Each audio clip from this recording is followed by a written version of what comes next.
성룡원의 음악살롱 10회입니다. 오늘 첫 번째 주제는 12월 10일 예술의 전당 콘서트홀에서 있었던 코리안 심포니 오케스트라의 말러 교향곡 2번 부활 크리틱입니다. 1악장 시작하자마자 굉장히 육중하고 무거웠습니다. 그리고 지휘자 정치용이 1악장 이끌어 가는데 의도적이어서 그런지 모르겠는데 템포를 제어하고 완급 조절을 심하게 하면서 굉장히 기복이 심하게 전개를 하더라고요.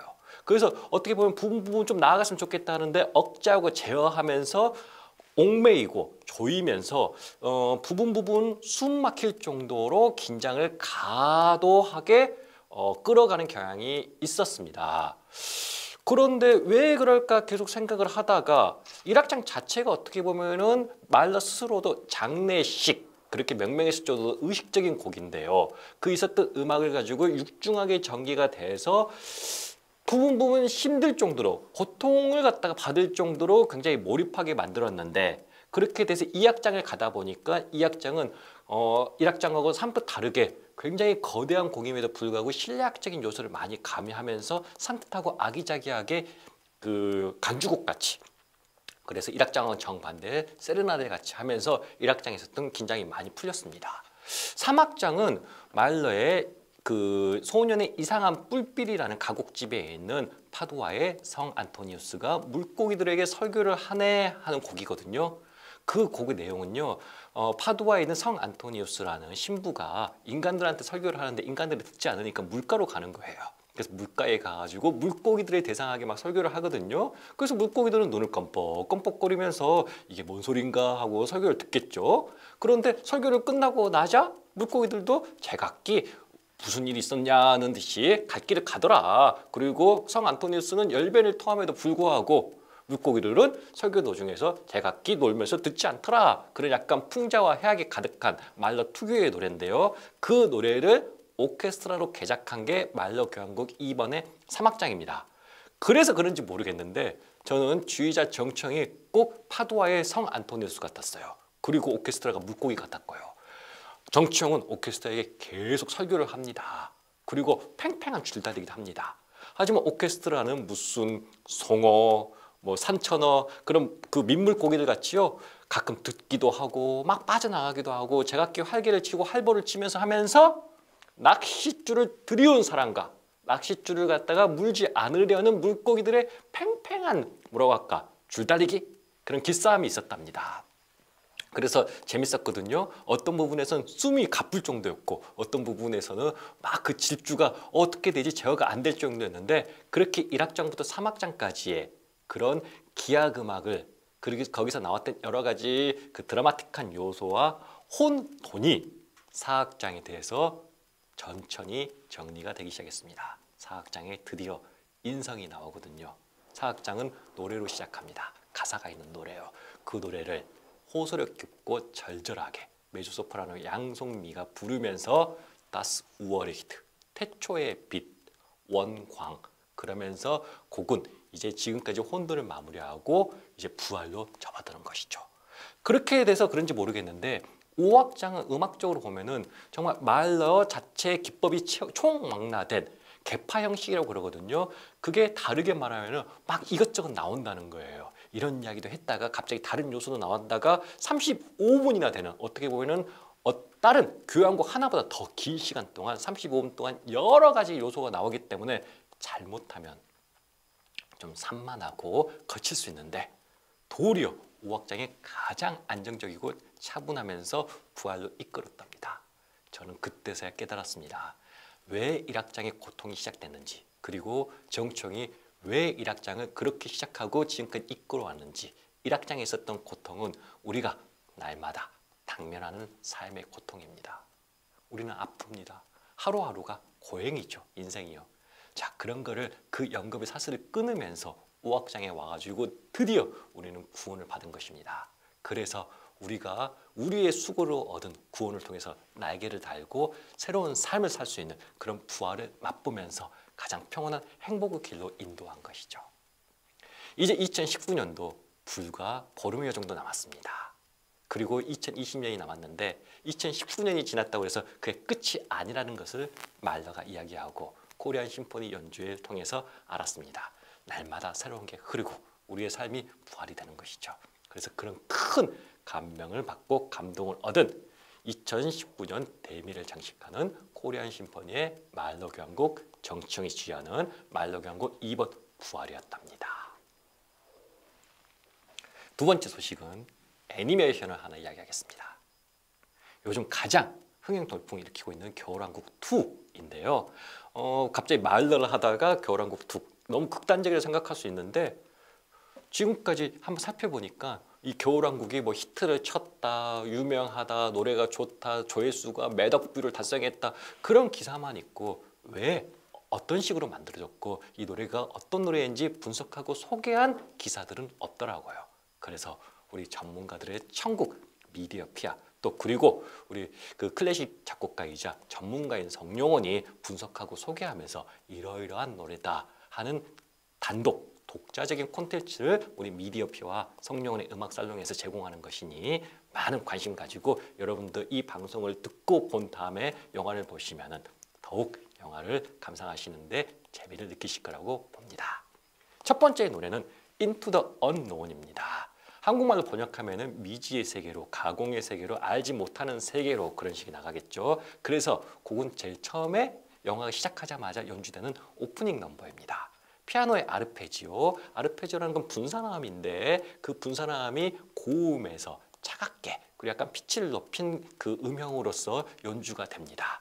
그거는 그 피치가 높인 음향이 막 반복되면서 이제 인도로 가는 것이죠. 어디로? 얼음왕국으로요. 그래서 고음에서 차갑게 연주되면서 그 분위기를 조성하면서 엘사에게만 들리는 빠밤 빠밤 하는 멜로디가 가미되면서 엘사를 신비의 세계로 이끕니다. 그리고 제목이기도 한 Into the Unknown 가사에서는 피아노 음향이 오케스트라 현악이 받아가지고 더 힘있게 진행이 되거든요. 그러면서 전형적인 어떻게 보면은 우리가 많이 들었던 월트 디즈니 애니메이션 또는 헐리우드 영화의 도입부와 같은 처음 시작을 알리는 오프닝 넘버로서 이렇게 Into the Unknown이 시작됩니다. 자, 여러분 이 정도 설명을 하고 그러면은 Into the Unknown 노래를 한번 감상해 보시겠습니다.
Show Yourself라는 겨울왕국 전편에 메가 빅히트를 기록한 네디꼬에 상응하는 1편에서 네디꼬가 있다. 그러면은 2편에서는 엘사가 부르는 솔로 퍼포먼스 화려한, 그렇기 때문에 영화 내에서도 가장 화려하거든요. 제목도 Show Yourself, 너의 모든 것을 너 스스로 보여줘, 막 그런 게 아닙니까? 그 부르는 노래인데요. 그래서 전반적인 보니까 Show Yourself든 Into the Unknown이든 사람들이 그런 기대 심리가 있는 것 같아요. 1탄에 비해서 2탄이 좀 더 따라 부를 수 있는 노래, 온 가족이 가면서 어깨를 들썩거리면서 즐겨 부를 수 있는 노래, 그런 흡입력이 좀 떨어진다, 그런 평도 있긴 하더라고요. 하지만은 그건 제가 그 1탄과 2탄 비교해 보고 방금 Show Yourself도 말씀드리고 그리고 Into the Unknown도 간략하게 언급을 했는데요. 음악적으로 보면은 전혀 그렇지 않습니다. 물론 1탄이든 2탄이든 이거는 상업적인 뮤지컬 영화, 애니메이션이기 때문에요. 지금까지 나왔던 EDM 그리고 클리셰들이 수만 번 반복된 거예요. 그러니까 음악적으로 보면은 별로 신선할 것도 없고 사람들이 많이 익숙한 건데 결국 뭐가 더 익숙하냐 그 차이거든요. 그런데 재밌었던 거는 1탄은 그렇게 좋다고 그러는데 2탄은 생소하다. 어떻게 보면 음악적 요소는 큰 차이가 없는데, 그래서 이유가 뭔가 한번 분석해 봤더니 여기서는 2탄은 히트곡 제조기, 그리고 1탄 같이 그 네디꼬 같이 정말 글로벌한 빅히트, 어떻게 보면 겨울왕국의 성공은 네디꼬 덕분이라도 과언이 아니잖아요. 그 정도의 그 엄청나게 사람들이 좋아하는 노래를 만들어야겠다, 그런 히트곡을 만들어야겠다는 부담감을 떨쳐내고 음악이 스토리를 끌고 가는 스토리텔러로서의 역할을 하는 겁니다. 1탄에 비해서 2탄은 캐릭터들도 성장을 했어요. 그리고 2탄에서는 그 캐릭터 성장과 함께 심리, 그리고 그 이야기가 나가는 내러티브를 갖다가 음악이 이야기해 주는 거거든요. 그래서 히트곡을 만들겠다는 게 아니라 음악이 영상과 영화의 내용에 용축되어 있으면서 보조하면서 더욱더 나아가는 종합예술로 만들겠다. 그렇기 때문에 좀 생소하다, 어렵다는 말이 이해도 되더라고요. 왜 그러냐면은 그 1탄 같이 부르는 노래보다는 2탄은 오페라적인, 그러니까 감정이나 성장이나 그런 음악이 보조하고 스토리텔러의 역할을 하고 있기 때문이죠. 하지만 여러분들 그런 거를 배제하고 아까 말씀드린 것처럼 그 자체로서는 전형적인 뮤지컬 영화, 애니메이션 요소들이 많이 있거든요. 1탄과 2탄이 크게 다르고 뭐 라이온 킹, 뭐 알라딘하고 다른 음악적 요소, 음악적 기법이 된 건 아니니까 다시 제가 말씀드린 그 스토리텔링을 한다는 관점에서 여러분들이 접근하시면, 또 그리고 겨울왕국 1 같은 경우는 영화를 보기 전부터 네디꼬란 노래가 정말 온 동네 사람들 어른부터 아이까지 다 따라 부르고 네디꼬 네디꼬 했잖아요. 그래서 귀에 익숙한 탕에서 갔는데 2탄은 그러지 않고 영화를 봐서 1탄에 비해서 조금 생소하다, 그런 느낌을 받으실 수도 있을 겁니다. 하지만은 스토리텔링이라는 관점에서 2탄에 나오는 여러 노래들을 한번 지금 또 Show Yourself까지 감상해 보시면은 다른 면이 보일 거라고 봅니다. 자, 오늘 성룡원의 음악사동 10회차인데요. Show Yourself로 마지막으로 해서 마치도록 하겠습니다. 여러분, 그러면은 다음 주에 만나도록 하겠습니다.